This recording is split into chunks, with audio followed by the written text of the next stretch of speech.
कोई है जो मुझे ये बताएगा कि ये शिव धनुष किसने तोड़ा है? तब राम जी आए।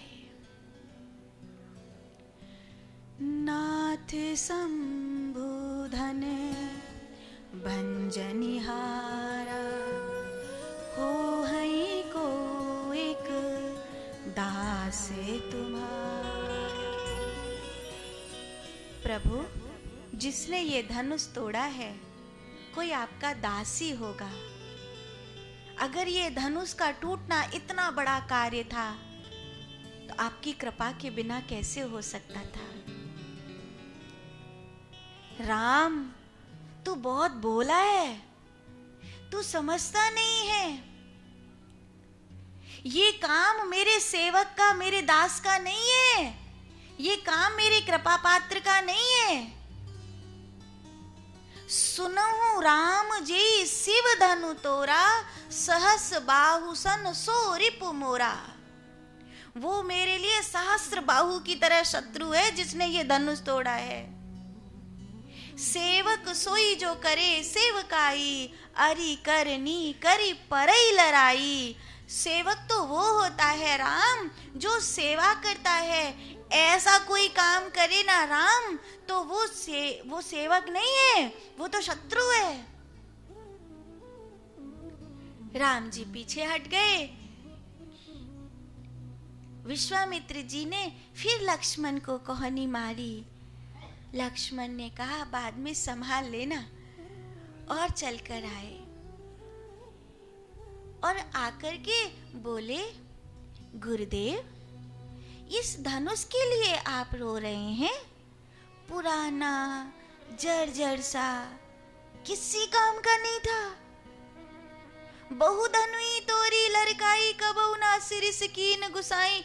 एई धनु पर ममता के हेतु, सुनिरसाई का भृगुकुल केतु। इस धनुष पर इतनी ममता क्यों है आपको? धराई तो था, जुड़वा लो फिर धरा रहेगा। जैसे कोई ने आग में कपूर डाल दियो होए। परशुराम जी कहते, बालक, तुझे होश है कि तू क्या कह रहा है? बहुधनु ही सम त्रिपुरार धनु। क्या तुझे लगता है कि सभी धनुषों के जैसा ये महादेव का धनुष है? हम तो क्षत्रिय बालक हैं गुरुजी, हमारे लिए तो सब शस्त्र एक समान हैं। हम तो शस्त्र को जानते हैं। हमारे लिए छोटा बड़ा नहीं होता, शस्त्र होता है।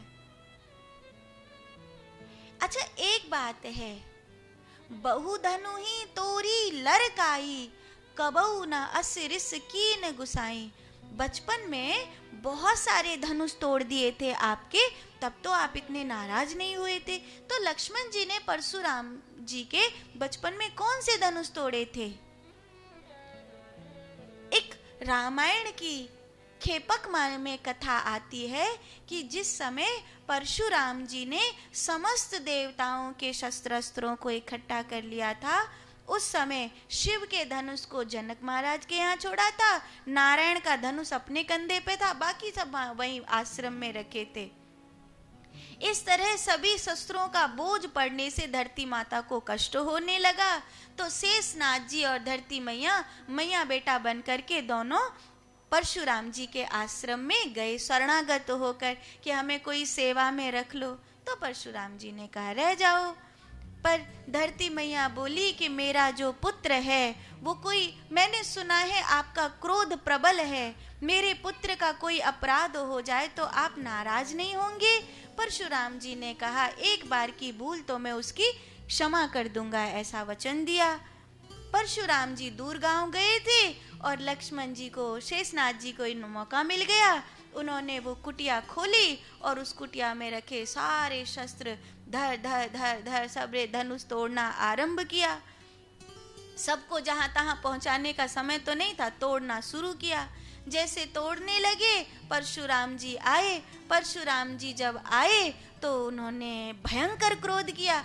तो जो स्त्री के रूप में धरती मैया थी उसने कहा, गुरुजी आपने कहा था मेरे पुत्र की एक गलती आप क्षमा कर दें। कौन हो तुम मैया बेटा? तुम कोई साधारण नहीं हो सकते। दोनों ने अपना परिचय दिया। परशुराम जी उस समय वचन दे चुके थे, इसलिए क्रोध नहीं किया। वही बात लक्ष्मण जी याद दिला रहे हैं।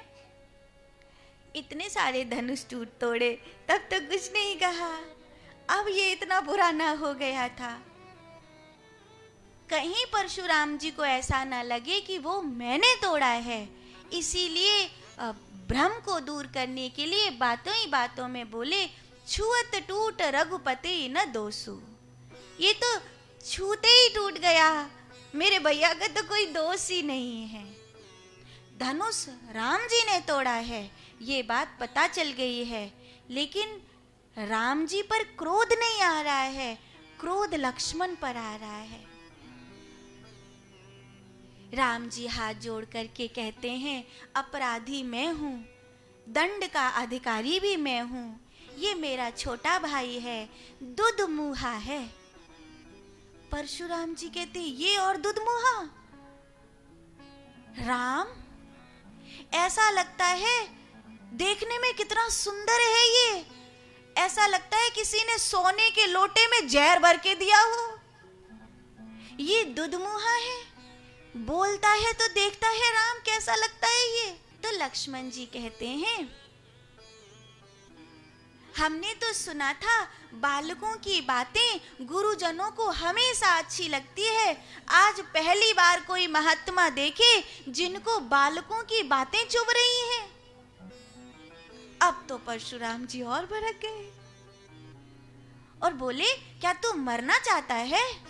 अरे तू यमपुरी जाना चाहता है? और अपना कुल्हाड़ा दिखाने लगे, बाल ब्रह्मचारी अति क्रोधी, विश्व विदित क्षत्रिय कुल द्रोही। तू मुझे जानता नहीं है, मैं बाल ब्रह्मचारी हूँ। मैंने क्षत्रियों को, मैंने आताताइयों को 21 बार धरती पर से समाप्त किया है। तू मुझे जानता नहीं है।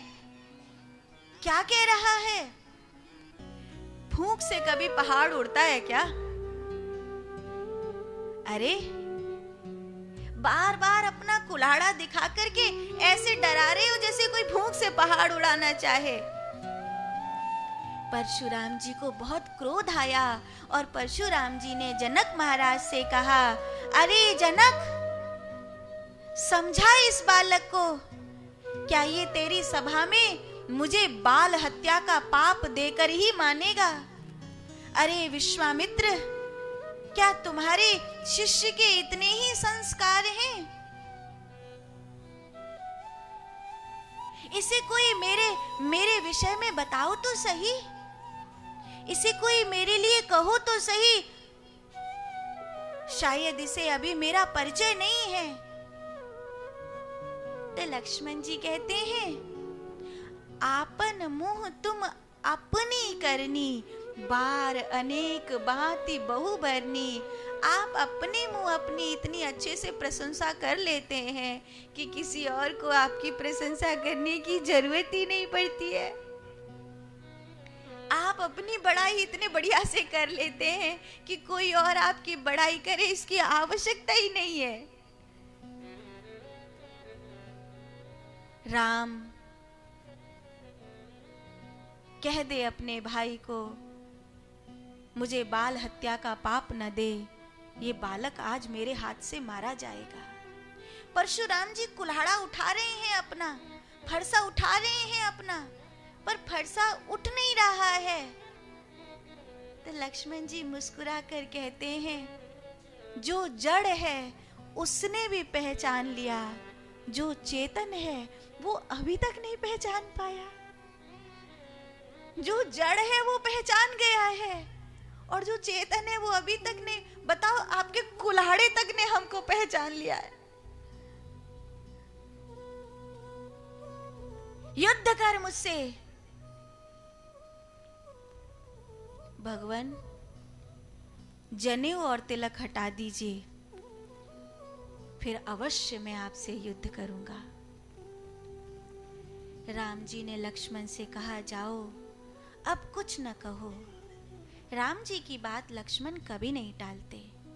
लक्ष्मण पीछे चले गए। राम जी ने परशुराम जी से कहा, आप हर बात में हमसे बड़े हैं, आप कुल में हमसे बड़े हैं, आप नाम में हमसे बड़े हैं, आप आयु में हमसे बड़े हैं, आप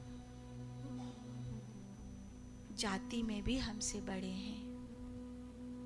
हम किसी भी प्रकार से आपके चरणों की धूल के भी बराबर नहीं हैं।